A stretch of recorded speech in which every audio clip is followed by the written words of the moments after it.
Hello, I'm in a 2017 Kia Sedona, and today I'm going to show you how to add coolant. So first, you open the hood, make sure the vehicle's turned off and cooled down. You don't want to work on any of this system while the vehicle's hot, just since this works under pressure and it can get to a boil, so you don't want a bunch of poisonous boiling coolant to shoot out all over you.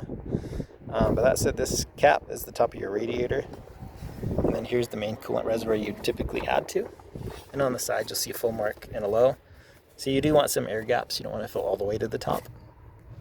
And double check your owner's manual, a good online source, that you've got the best type of coolant for your make and model. Also, you generally also want to match the same type and color of coolant what's already in here. It's better not to mix and match.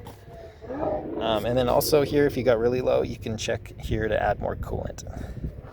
But that said, if you need to add, just pop this open, and then with a funnel or straight from your diluted coolant jug, just fill as needed to around that full mark, and then pop this closed tight again when you're done.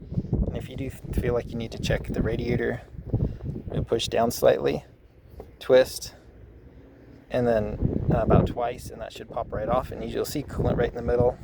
But if you do need to add some, you can just pour your diluted coolant straight here as well.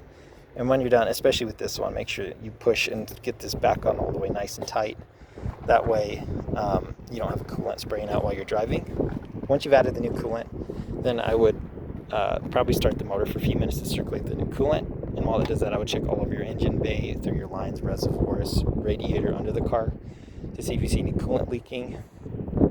If you do see coolant puddling in a certain area, that's a good indication that's an area you might need some repairs done. The way to tell that apart versus, say, water condensation forming is the coolant should have a slight coloration to it. It should have a slight sweetness smell. And you don't really want it on your skin, but see, if you have a glove on it and feel it, it'll feel slightly slick compared to what water feels like. But I hope this is helpful. I hope you have a wonderful day.